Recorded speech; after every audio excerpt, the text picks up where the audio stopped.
Welcome to Bodkins Curiosity Shop, where you'll find the unique, the bizarre, and sometimes the haunted. Feel free to look around, peruse the items, and never fear. There's nothing here that bites. Hard, anyway. Hello there. How pleased I am to see you've returned once again to Bodkins Curiosity Shop. I am your shopkeeper, Chris Baker, and today we have quite the item. This is a piece from my very own childhood. If you'll take a look over here in our vintage toy collection, this piece right here is of particular importance. This is a toy semi-truck modeled after the 1984 Freightliner FL86. The main truck is primarily of red and blue color, the trailer metallic gray, and those who have seen this particular piece or had this in their own personal collection at one point or another knows that this semi-truck is more than meets the eye.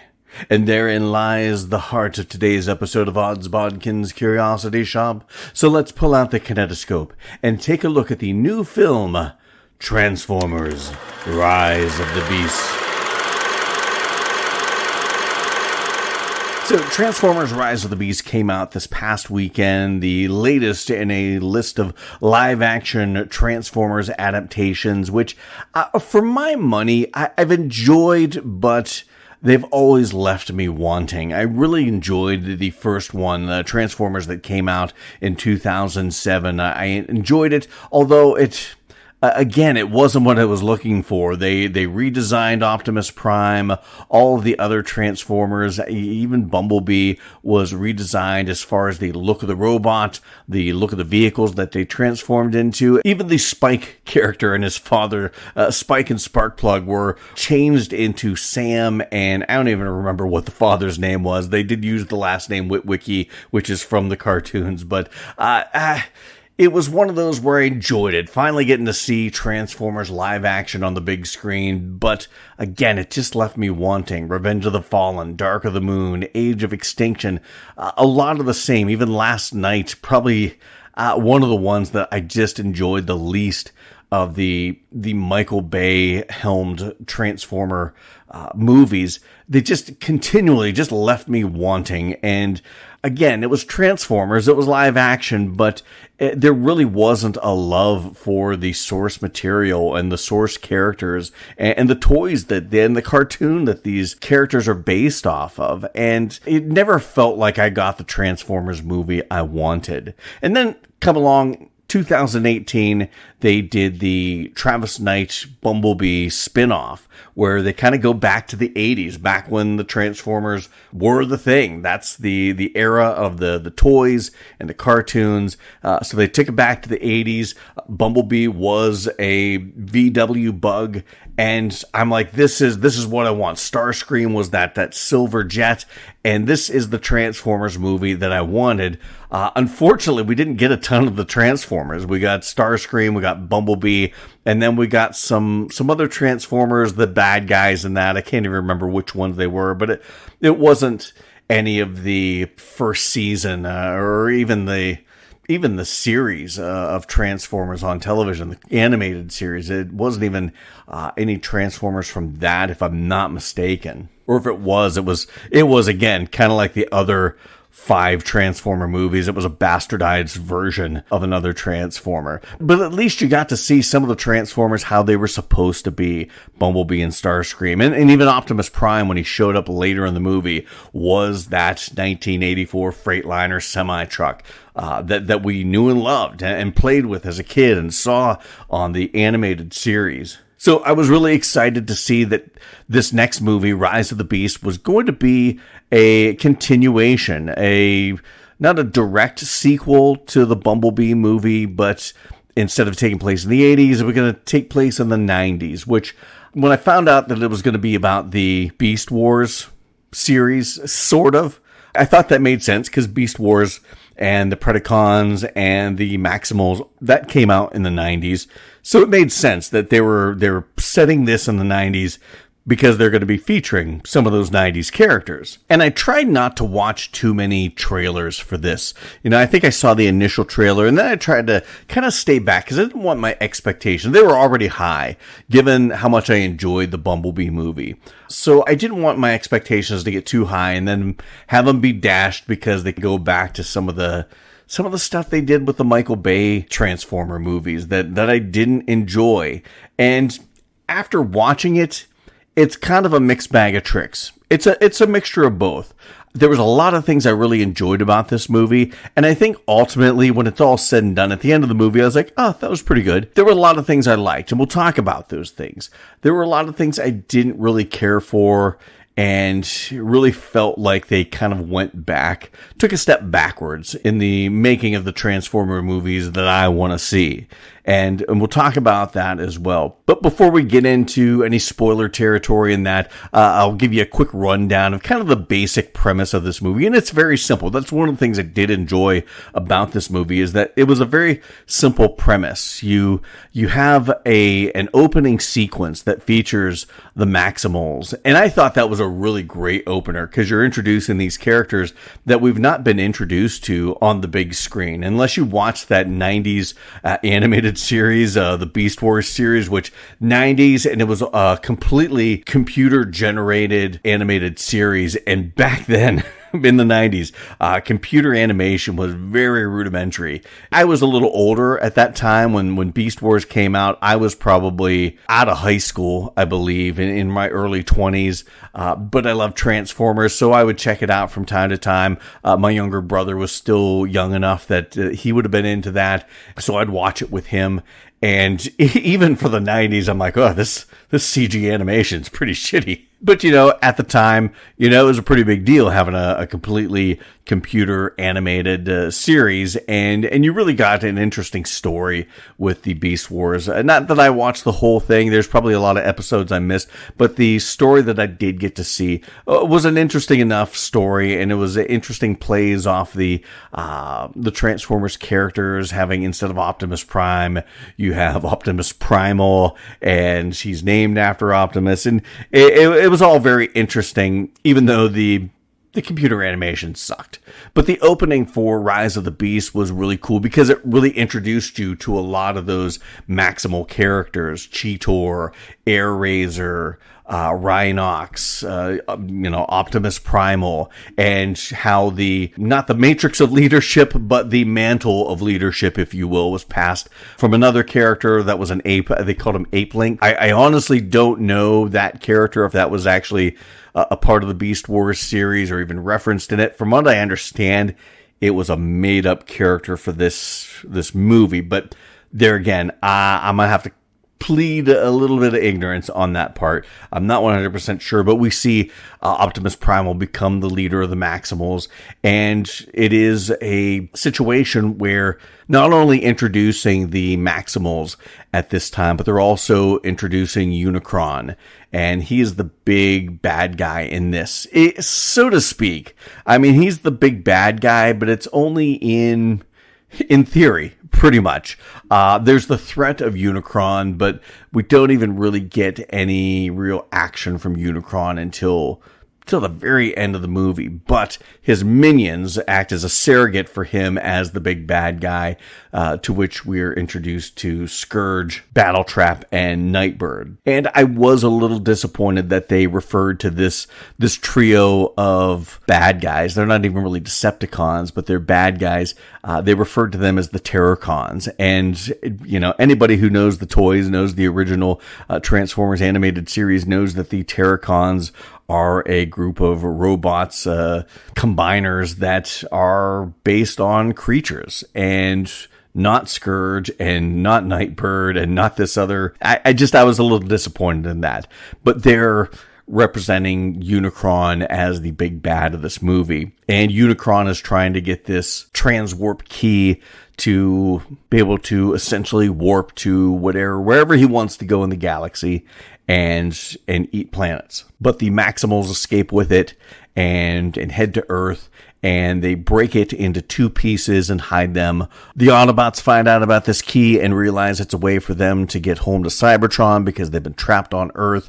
The minions of Unicron find out that it's on Earth, and they are trying to get it so Unicron can use the key to dominate the galaxy or the universe, whatever you have. And ultimately, I did enjoy this movie. Like I said, there were a lot of things that I didn't care for, and we'll talk about those a little bit in depth. Some things that I really did enjoy about this, liked it even better than the Michael Bay stuff. We'll get into that as well, but I can't do that without getting really spoilery. So if you haven't watched Transformers Rise of the Beast, I suggest you go watch it and then come back and listen to the podcast and see what I think about it and see, how it compares to what you thought about this movie. But I can't talk about this movie without free reign to really just talk about it. And so there are going to be spoilers. So from here on out, you have been warned. Spoilers are ahead. So we're going to talk about this movie. I don't really think, I'm not going to go, beat by beat and scene by scene and talk about everything, but we're going to talk about some of the bigger things of the movie. We're going to talk about some of the characters, the human characters and the Transformer characters and what I thought of them. We're going to talk about some of the story elements that I thought worked and didn't work with this, and, the effects and things like that, how it compares to the Michael Bay stuff. So let's start off with talking about the human characters, because that was one thing that I knew they were going to do. They always have like some human element, and I think you have to have some sort of human element. Even the cartoons had Spike and his dad, Chip, Carly, they always had human elements in the show. Because you have to have some representation of humanity, because Transformers has always been about the Autobots working with the humans to protect Earth, because, Earth is the home of humans, and the Autobots have kind of made it their surrogate home, so they want to protect it just as much as humans do. And so you have to have some human element. I think where we've had some problems in the past is that there's been too much focus in Transformer movies about the human element. And one of the things I thought they did better than the Michael Bay stuff is that they made this series or this movie not as human focused as some of the other movies. You do get a good bit of focus on the Transformers and their personalities and characters, not as much as I wanted. But you still get a little more of that, and you still get some of the human interactions, but they don't focus on that as much as they did in a lot of the Michael Bay stuff. So that was a step in the right direction. Still wasn't perfect, but I think they're starting to get an idea. I think in Bumblebee, where, there was a lot of focus on the humans, but the focus was on the main character and Bumblebee, hand in hand. So the story was always about, and I think that's probably one of the luxuries you have of doing a movie essentially just about one Autobot, is that you can make it a 50-50 split, because almost every scene is an interaction between the human and the Autobot. And this, you have more Autobots in play. I wish there could have been more time spent on developing their characters, but you did have to have the humans in there. And I thought it was a better split between human and Autobot, human and robot, than some of the Michael Bay stuff. But I did like the humans, the characters I thought were interesting enough. Not anything spectacular. I thought the actors were really good. The main character, Noah Diaz, he is an ex-military, expert in electronics, and he's back home with his family. His younger brother, Chris, is sick, and his mom is, trying to make ends meet, working hard, trying to pay the bills on top of all the medical bills for Chris. So, he's doing what he can to try and help the family, and just never seems to be able to catch a break. Noah's played by Anthony Ramos. I'm not terribly familiar with his work. I know he had a part in Godzilla King of the Monsters, but other than that, not a ton of things that I've seen. I mean, he was in a part in A Star Is Born. My wife would probably recognize him from Hamilton, but other than that, not a ton of things that I've seen him in.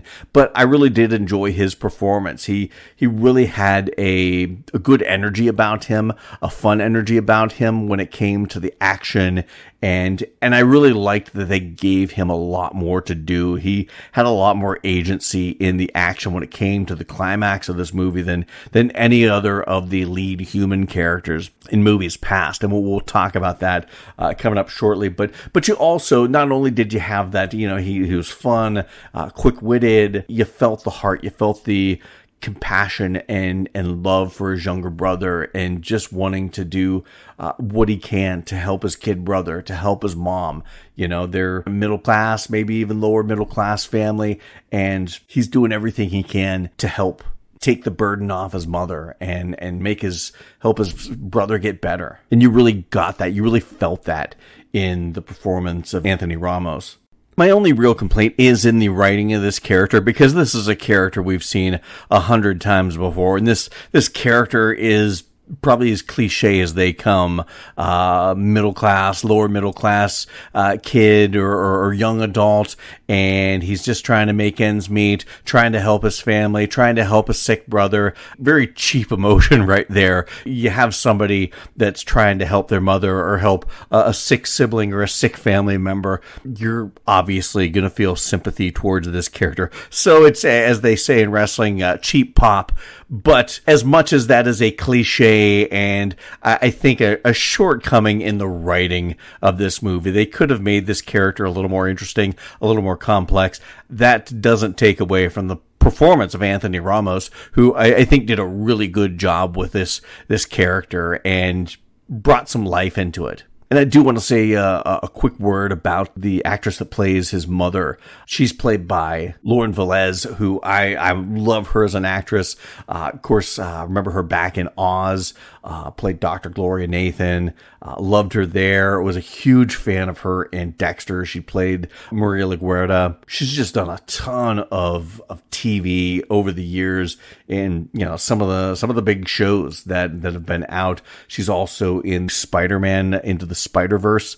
She played Rio Morales, and she did that in Into the Spider-Verse and Across the Spider-Verse that just came out here recently. I haven't had a chance to see that. I want to see it, and maybe we'll get a chance to talk about that on Random Curiosity if we don't do a full-blown show. I try to save the full-blown shows for the stuff that I've seen that has just come out or come out recently. I haven't seen it yet. I don't know if I'm going to see it soon enough to be able to do that, but we are going to talk about it on the show one way or the other as soon as I get a chance to see Across the Spider-Verse. But looking forward to seeing her reprise her role as Rio Morales in that. But wonderful actress. She doesn't get a lot of screen time as Noah's mother, but I really enjoyed seeing her on the screen. And also young actor Dean Scott Vasquez, who plays Chris. He is Noah's younger brother. He's sick. He has like a sickle cell disease. And I really would have liked to have seen more of him. I would have liked to have seen more of his relationship with Noah. I almost, I've heard some other commenters talking about this, and I have to agree that I almost wish it could have been him and Noah off on this adventure. The brother relationship would have been at least an established relationship that made sense and you didn't have any question about. The Noah character and the Elena character, who we're going to talk about here in a second, they have them off on this adventure, but you don't really know if it's a platonic relationship, a budding romance. I don't think they knew what to do with this relationship or where to take it. So it just seemed kind of like two people along for the ride. Now, that's not to say that the performance wasn't done very well. Dominique Fishback is the actress who plays Elena Wallace, and she is an artifact researcher and an intern at a museum. And her character primarily is there to be the brains of the operation. She knows a lot about ancient artifacts and language, and she's very smart, but she's stuck in this intern role. Her boss is taking credit for her ideas and her knowledge, and that's one of the aspects of the beginning of this movie that just felt out of place at the beginning of this, what's supposed to be a fun movie about giant robots that transform into cars and hang out with humans. But instead, it seemed, for a stretch of this movie, a short stretch at the beginning, they were trying to go for a white people bad, capitalism bad vibe. There was also a really awkward joke later when the Noah character is speaking to one of the Autobots, and we'll talk about that particular Autobot later, but that particular Autobot is speaking with a Hispanic accent, and he tries to speak Spanish, and there's this whole racism commentary between the two of them that just felt awkward and forced. And there again, I hate when filmmakers try to force their social views or some sort of social commentary that they're trying to make into something that it just doesn't fit, or at least the way it's done doesn't fit. I mean, you can do that sort of thing deftly, but this wasn't handled deftly at all. But all that being said, I really did enjoy all of the human actors in this. Anthony Ramos, Dominique Fishback. There were a couple other minor characters that I'm not going to really go into, but I enjoyed all of their performances, especially Anthony Ramos and Dominique Fishback. I thought did fantastic jobs with what they were given in this movie. So now we're going to talk about some of the Transformers and the voice actors who played these characters, what I thought about the characters themselves and the actors. Of course, the incomparable Peter Cullen reprised his role as Optimus Prime. Peter Cullen always does a great job, but this is the first time Peter Cullen really starting to sound his age. In a lot of the other Transformers movies, the Michael Bay ones, even the Bumblebee movie, Peter Cullen really still had that strong voice. This is the first time he's really starting to sound old. Now, the guy's 81 years old, or right around there. And so, if he sounds old, he has every right to sound old, because, he's been around quite a while and doesn't have the strong voice that he once had. A lot of voice actors go through that same thing, but this is the first one where I really kind of felt like Optimus Prime, Peter Cullen, starting to sound his age. And I almost wonder if at some point they make a deal kind of like they did with James Earl Jones, how they can use his voice and recreate it through digital technology for future Star Wars, because he's retiring. I wonder if they might do that with Peter Cullen, to be able to use his voice as Optimus Prime even long after he's gone. I'd be interested to see how they handled that. But, he does such a great job with this. I was a little disappointed in they still based the truck off of the toys based off an 84 Freightliner in Bumblebee, and they based it off an 87 Freightliner semi-truck. But they tinkered with the design on the truck a little bit. They had some weird chrome visor on the top, and they did a weird thing with the paint scheme up the side. I just, the smokestacks were bent a little bit. I just didn't like it. It just didn't feel like classic Optimus Prime to me, like they kind of did at the end of Bumblebee, which looked, I was like, oh, when Bumblebee is rolling down that across the bridge with that semi-truck, and that's Optimus Prime, even though Bumblebee's a Camaro at this point, I'm like, that's Optimus Prime. That's the Optimus Prime I want to see. And they can't help but tinker with shit like that.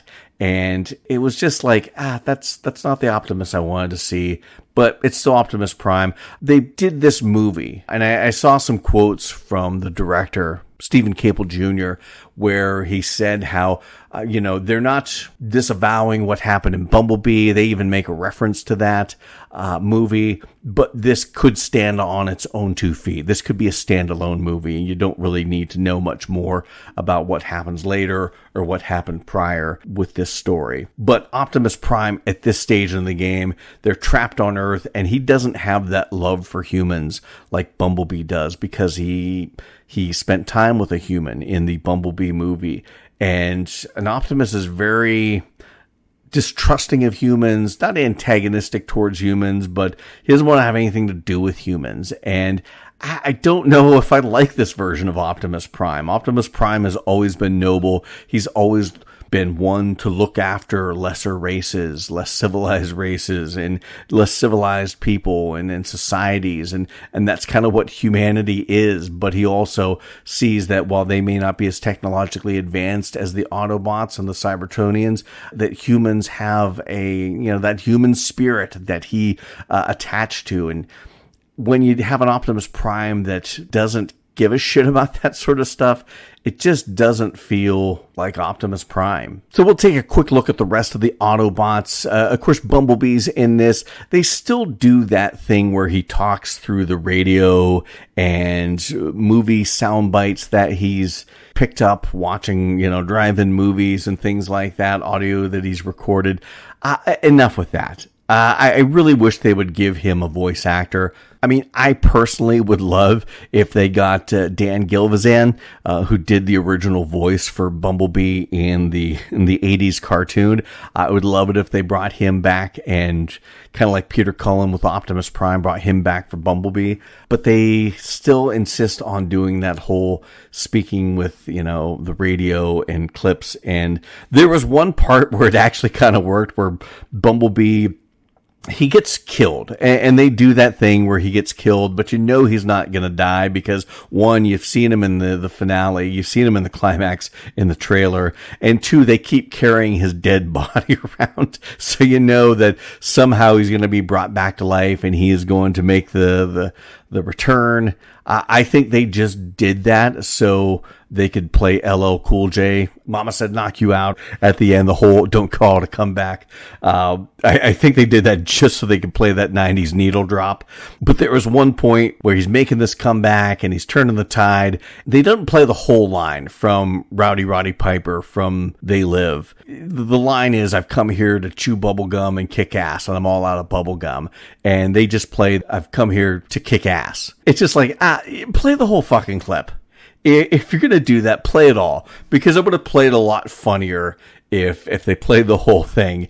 And I know, and I guess maybe it's because how is a robot going to chew bubblegum? I don't know why it would have been funnier. Just to me, when I got that truncated version of that line, I was like, I wish they would have done the whole thing. But they had Bumblebee, Liza Koshy voices RC, which I really like the design on the RC character, even though she's a motorcycle in this, and in the cartoons and in the toys, she was like more of a Cybertronian convertible. I still like the design on this. I liked the way the character looked, the robot looked, because they designed the head just like RC from the cartoon, which was cool. And I thought Liza Koshy did a really good job voicing her. The one character I thought they completely got wrong was Mirage. They have Mirage. He's a Porsche in this. And of all the Porsches in Transformers, or cars that even resemble Porsches, Mirage was not one of them. Mirage was that Formula One car. And they did kind of give you a nod to that, where he's talking to Noah, saying that, if Noah helps them, he'll become a Lamborghini or a Ferrari. When he turns into a Ferrari, it's the Formula One race car, and that he can sell him and make money to get his brother the care he needs. But they did a nod to that. But other than that, there was nothing about this character that was like the character in the cartoon. Pete Davidson voiced him, and I am not a Pete Davidson fan. I don't think he's funny. He did an okay job with the acting, but I just didn't like this version of Mirage. Mirage has a particular demeanor about him in the cartoons, and it's not all jokes and being silly and quick quips and shit like that. So I really didn't care how they did the Mirage character, because it was not even close to being the character from the comics. And I get it. It's going to be awkward seeing this Formula One car racing around the streets, but you could play off that, because that was the whole thing with Transformers, is that you have all these various types of cars running around, and when they're trying to be incognito, and there's a race car, you could play off that. You could have got some real earned humor with that. In the few scenes they had where these cars are in the streets of populated places, you could have done something with that. And instead they went the Michael Bay way of taking a character's name and just redoing the character to fit whatever you want to do with the story. I think the only thing they liked about Mirage is that Mirage could do the holograms. Oh no, Mirage didn't even do holograms. Mirage could make himself invisible. It was Hound that did the holograms, so they didn't fucking get that right. Next, we'll talk about the Maximals real quick. Optimus Primal, voiced by Ron Perlman. Ron Perlman does a really good job with this. It's not even, like the voice he does for this, you don't even realize it's Ron Perlman unless you really listen, which I appreciate that. It didn't sound like, oh, and here's TV and film so-and-so voicing whatever. It really felt like a character, and I enjoyed the character for what you got from him. They have the open with the Maximals, and then they come along at the end and are there for the big battle. You don't get a ton with them. They don't do a lot of character development with these characters. I think Optimus Primal and Airazor are the two that you really get to know something about. Optimus Primal convinces Optimus Prime to give humans a chance because they're worth saving, and kind of gives them that change of heart.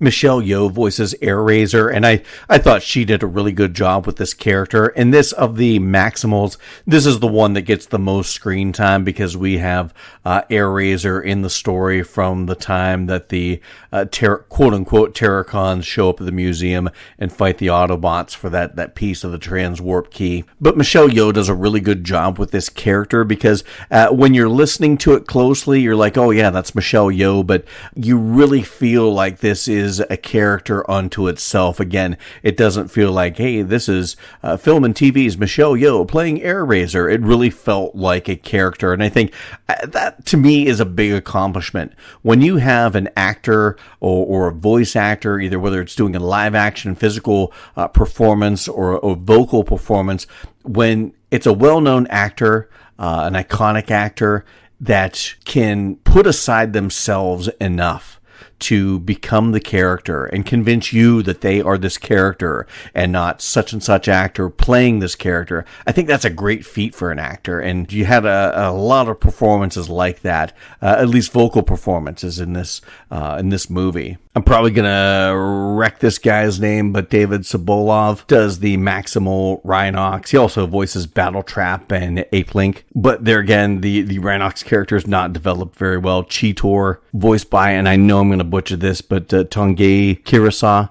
It's just a character that is there. You don't really get any development with this character, which is a shame because Cheetor was kind of a fan favorite during the Beast Wars cartoon. You do get appearance from Wheeljack, played by Cristo Fernandez, and that's the actor who's kind of doing this Hispanic accent, and they make the very hard to follow and hard to rationalize joke about racism based on assuming somebody speaks a language if they've got an accent. It was just very, very heavy-handed and very badly placed, and it was, again, a social commentary trying to shoehorn that in like a fat guy into a medium t-shirt. It just didn't work. But this is probably the one Autobot that I had the biggest problem with what they did to it, because Wheeljack is a very iconic character from the toy line, from the series. The vehicle he transforms into is based on a 1976 Lancia Stratos, probably one of the sweetest cars that came out in the mid 70s. It just had a sleek, cool look about it, and it's a huge fan favorite of car collectors. I know Jay Leno has one in his massive car collection.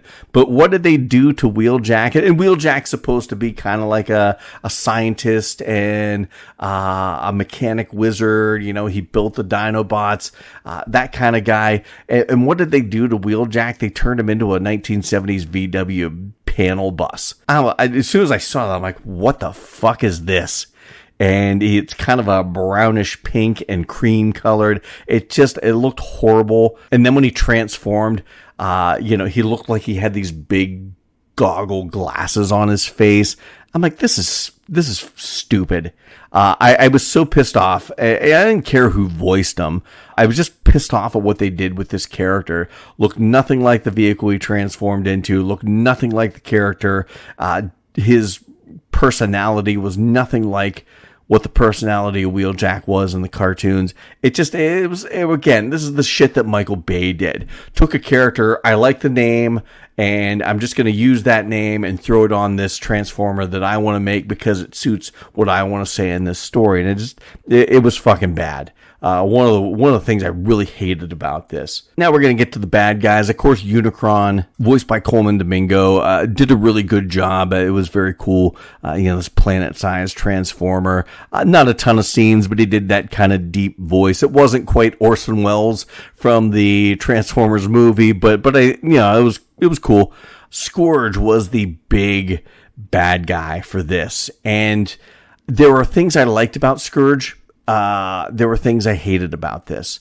One, he is just there out of the blue. He's not created like Unicron created Scourge from one of the Insecticons or Skywarp or Thundercracker, whichever one. I can't remember from the movie Who Became Who. But you didn't have that sort of origin for the character. They did treat him as a hunter. And that's what Scourge was in the cartoon, in the Transformers movie, Scourge the Hunter and his sweeps. So you had that hunter quality about him. The creature design was really cool. I didn't like that he transformed into a big, Peterbilt semi-truck. It just felt like that could have been one of the Stunticons or something like that. I didn't care for that, but the robot version of Scourge looked good. The personality was really good. I enjoyed that, and Peter Dinklage voiced him. I thought he did a really good job. You got a lot of menace and you got a lot of power out of this character. This character felt like a villain, a nemesis that was worthy of a big final battle with Optimus Prime. And I thought everything about the character looked good as far as the robot. I just didn't like how they transformed him, what he transformed into. And I didn't like that it didn't really have the origin story for the character that I wanted. And he's not a fucking Terracon.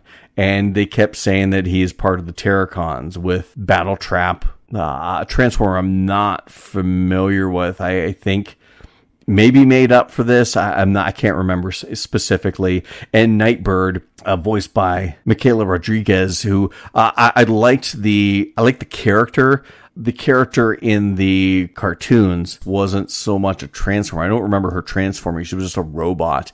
And in this, they kind of changed it. She did have the ninja swords because she was a ninja robot in the cartoons, but she transforms into a car in this. Again, not a Terracon. So the fact that they just, took this name, Terracons, and, oh, that sounds scary. We'll just slap it on this group of 3 Transformers and call it a day. It's fucking lazy. For me, I want some continuity with the original story, the original characters. And this, it was just kind of flew in the face of all that. Then, of course, John DiMaggio did Stratosphere, which is a big, transport plane. I think it's a made-up character from one of the Michael Bay movies, which I didn't really care for the portrayal of this. Not that the actor did a bad job. I just hate the character, just kind of generic Michael Bay. Hey, I'm just going to start making up Transformers because there's nobody that fits what I want for this scene. And I'm not even going to try looking for an Autobot or a Decepticon to fill that role that would actually be a part of canon. But yeah, those are the main characters, and for the most part, this film acts like a fetch quest. They get the one half of the transwarp key at the museum that Elena works at, and then they find that the other one is down in Peru, and they're going to look for it and find it. And it's very they even make the Indiana Jones reference. It's very Indiana Jones and searching for lost artifacts in ancient ruins. You do get a lot of scenes with the Autobots where you're at least Optimus Prime and Mirage, and you're getting some character development there. Even though I didn't care for the character that they gave Mirage, it was at least interesting. His relationship with Noah. I don't know if that earned the scene we had at the very end with the climax, but it was nice to see their relationship.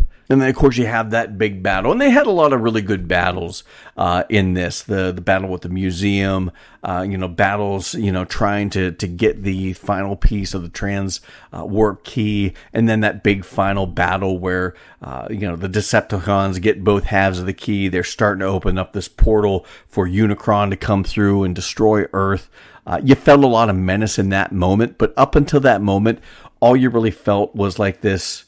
Well, there's this Unicron. He's going to come to Earth, but there's no timetable. There's no real eminence to the danger that they're about to face, which kind of felt a little lackluster at times. But you have this big final battle where you have the quote-unquote Terracons taking on the Autobots and the Maximals, and then, of course, Unicron comes in, and all of these robot Scorpions. I think kind of based off, wasn't there a Scorpion in the Predacons during the Beast Wars series?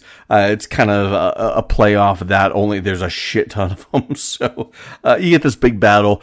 And I think that's one of the things I did like about this movie compared to the Michael Bay stuff, is the action in the Michael Bay stuff was very muddled.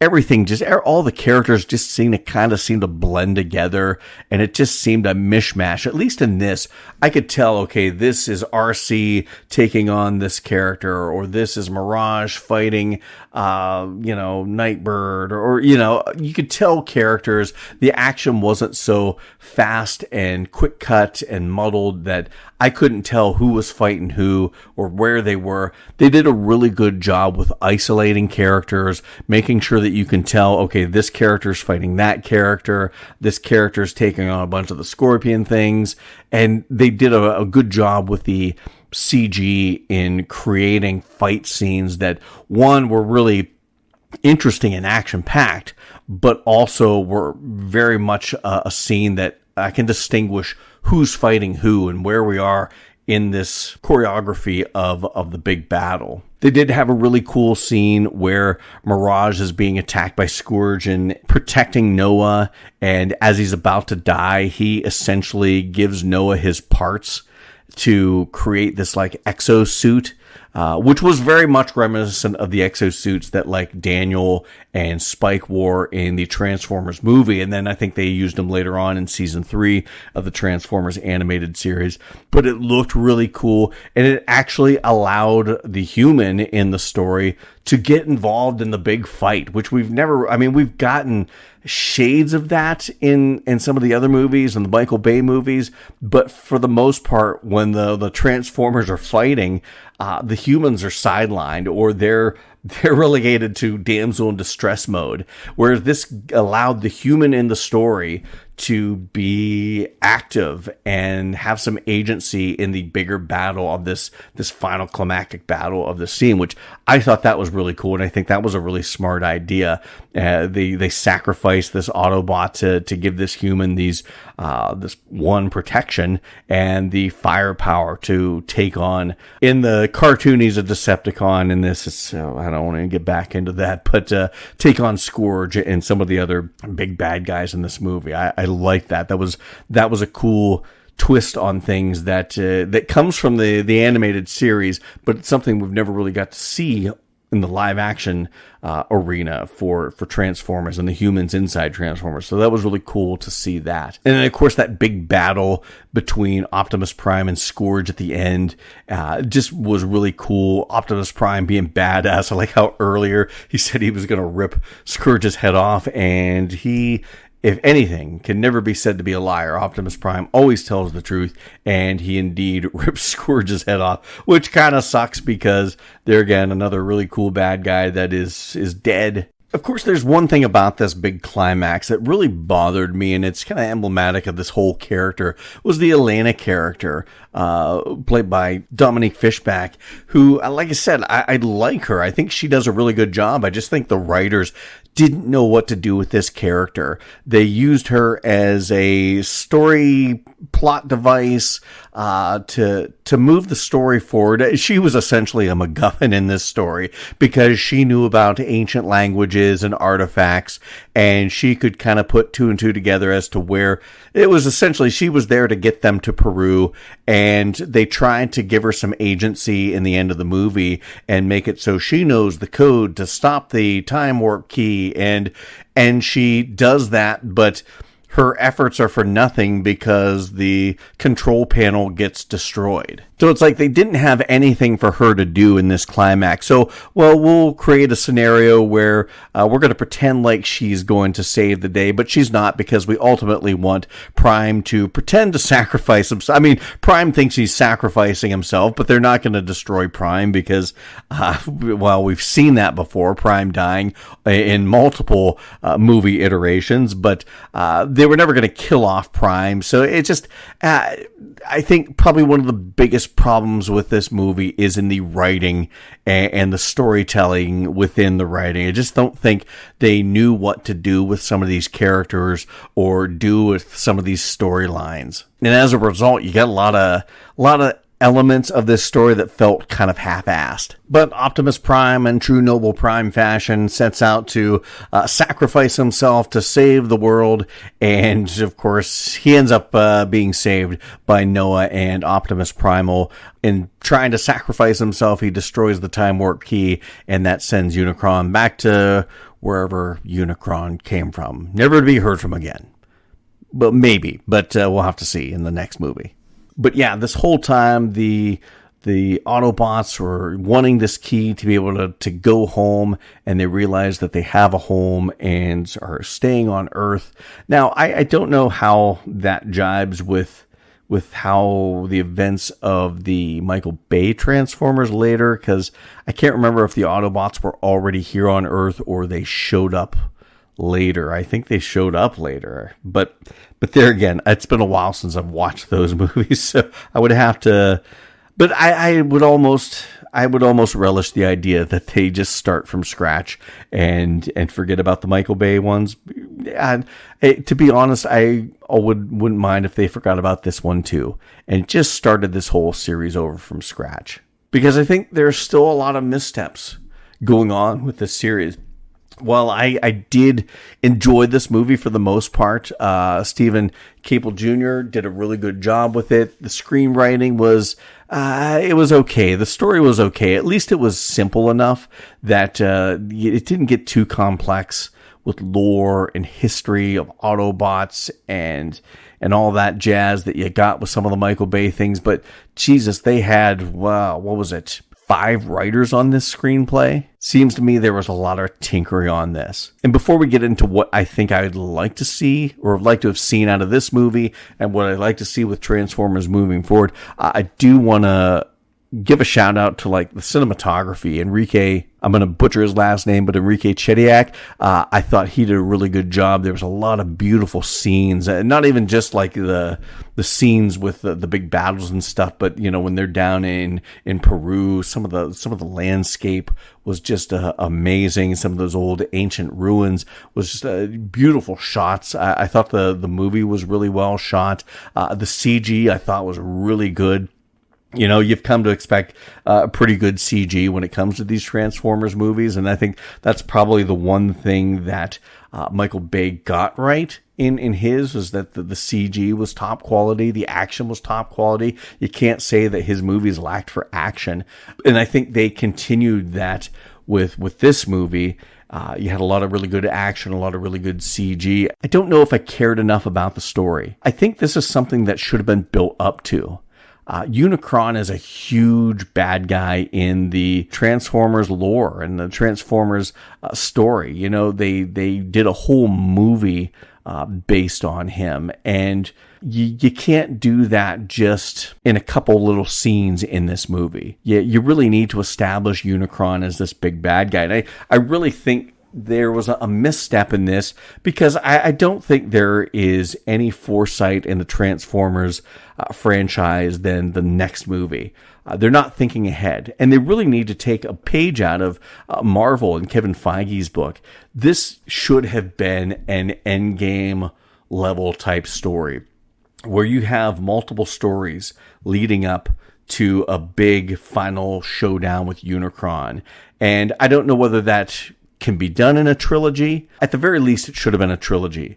You should have had a movie where you're telling a story, and maybe you have Megatron show up, and you have Megatron die at the end, and maybe a PS scene where you see Unicron collecting Megatron and the other bad guys and that have died and turning them into Galvatron and Scourge and Cyclonus and the sweeps and all that. Hell, you don't even have to do all that. You could just have Galvatron and Scourge and have Scourge be the kind of a cross between Scourge from the movie, 86 movie, and Cyclonus. Kind of have those two characters combined and maybe some other minions, whether it be the sweeps or something else. But you could have just done that. Then in the next one, you have a story where you're trying to get Unicron to Earth. Maybe this story just done differently, where the transwarp key is into play and you're trying to bring Unicron to Earth. And then a third one where you have essentially Unicron is here and we have to stop him sort of situation and have it be a big thing where you're introducing new Transformers, new Autobots on the way until it is a big like end game level event. And I think that would be cool, but I just don't think Hasbro and Michael Bay and the people behind the Transformers movies are looking at anything past what is the next movie, because I'm not 100% sure they know when the next movie is going to be, whether there's going to be a next movie. I know this movie it cost about $190 to $200 million to make. Last I saw, it's made about $170 million. It's probably going to make its money back and make a tiny bit of a profit once we get into, extended play overseas and all that. And then once they start, it starts getting sold as a DVD, it's going to make more money that way. But I don't see it making the huge profits that they probably were hoping that they were going to get from this $200 million, summer blockbuster. Now, I know that they do have another Transformers movie in the works, Transformers 1, which is supposed to come out sometime next year. But I don't know a lot about that movie, so I don't know where it falls in the landscape of what we've seen so far. It is supposed to be set as like a prequel, so it's kind of set in the same, I'm assuming it's set in the same continuity with Bumblebee, Rise of the Beasts, but I don't know much about it as to where this movie is going to go, where it's going to be set, what the storyline is going to be all about. But I think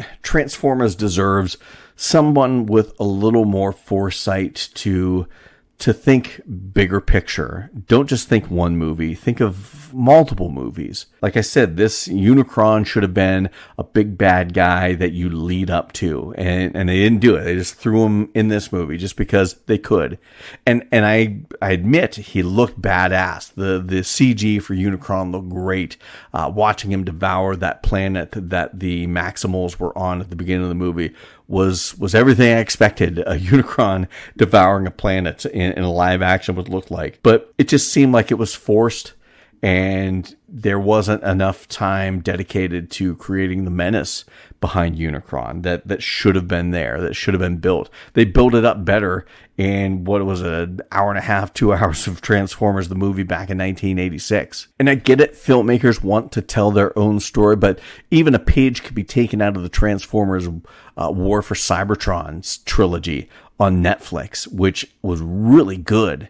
And it took all those classic Transformers, kept the same, for the most part, the same personalities, but changed up the story and changed up even the lore a little bit. You didn't have Peter Cullen as Optimus Prime. You had another voice actor as Optimus Prime, but it still worked because the characters looked like they did in the original animated series for the most part. And I don't understand why you can't do that with live action. Set the Transformers, keep it in the 80s for the most part. Keep it in the 80s. That way you can have all those, 70s, 80s vehicles that the Transformers were originally based off of. You can still do that cool, Transformer robot technology, but just make it look more like how the Transformers looked when they transformed in real life, except for Ratchet and Ironhide. Those looked horrible as toys, but make them look a little more like they do in the cartoon.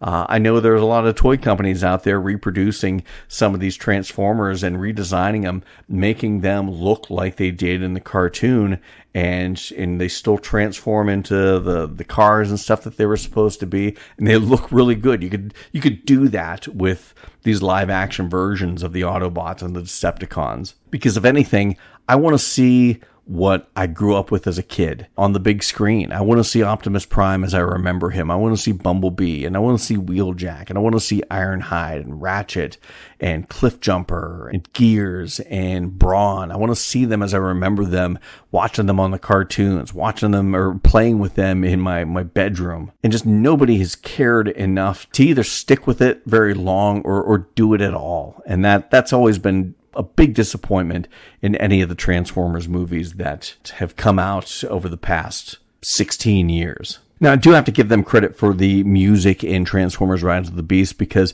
not the needle drops, but the score. I thought the score is really cool because they used bits from the 2007 Transformers movie. They used some of the Unicron music from the Transformers movie back in 1986. And I thought, using touches like that really give you a sense of a bigger story than what you're seeing right there. And, the nostalgia of it is all really nice. The needle drops in this, I thought, was a little overdone. They had some really cool ones.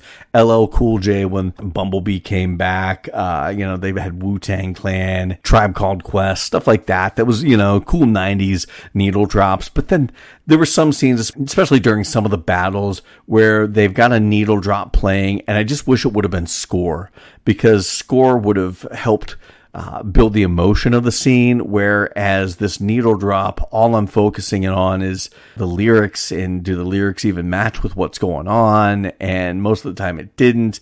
And I wish they would have cut back on some of the needle drops. There were a little too many of them. So there you have it. Those are my thoughts on Transformers Rise of the Beast. Not a bad movie. It's just a movie that I was expecting a lot more from and was hoping for a lot more from. And all the things I thought they did right with the Bumblebee movie, it almost felt like they took half a step back, because for every good thing that they did with this movie, there was a misstep or something that I wish they hadn't done. And it really didn't feel like, okay, this is getting better than the Michael Bay stuff. It almost, that half step back felt like it was a step back into the Michael Bay era of Transformers movies. And those movies kept getting worse with each one.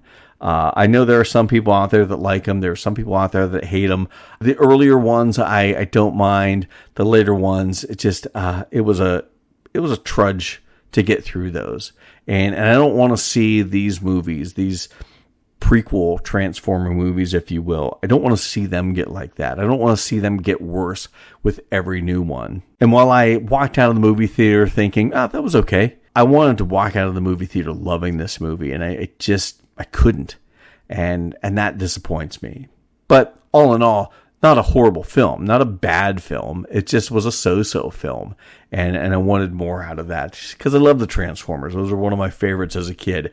They did have a mid-credit scene where they have Noah going to talk with somebody about a job, and this guy knows a lot more about what he's been up to with the Transformers as of late and where he's been down in Peru. But he gives him a business card, and on the business card it says G.I. Joe. And I know they've been talking about this here and there. You hear things, rumors mention that Hasbro would like to do kind of a Hasbro verse, where you have a lot of crossovers between Transformers, G.I. Joe, GoBots, Mask, stuff like that, where you have all of these different Hasbro toy line properties, and they all kind of cross over with one another. That, I think, would be kind of cool. I'm interested to see that. I wasn't a big fan of the Channing Tatum, Chandling Tater Chandling, whatever his name is. I wasn't a fan of his G.I. Joe movies.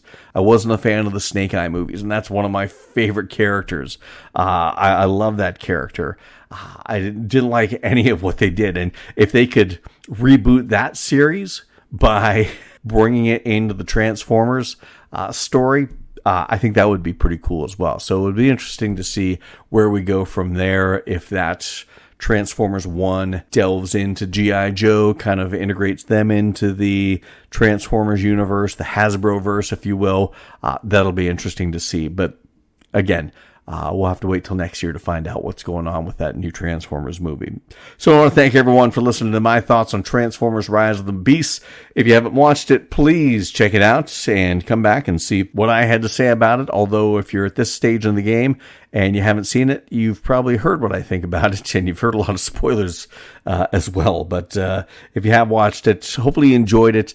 Hopefully you enjoyed it more than me, because like I said, I'm ambivalent about this at best. I didn't hate it. I did not like it. I liked it, but I didn't like it as much as I thought I should or wanted to. So check out more about what's going on with Odds Bodkins Curiosity Shop on our Facebook page and Instagram. Always posting trailers to TV series and movies coming out that we're going to be talking about, or just that I think would be interesting for a fan of horror, fantasy, and science fiction.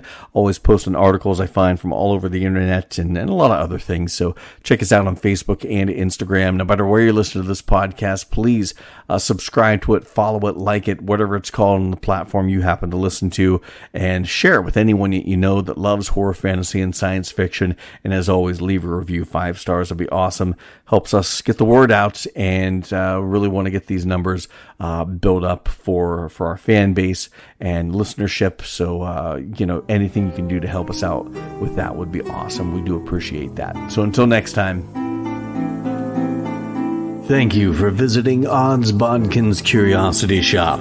We hope that you found something to your liking and visit the shop again soon. But even though you may come back, you never really get to leave Odds Bodkins Curiosity Shop.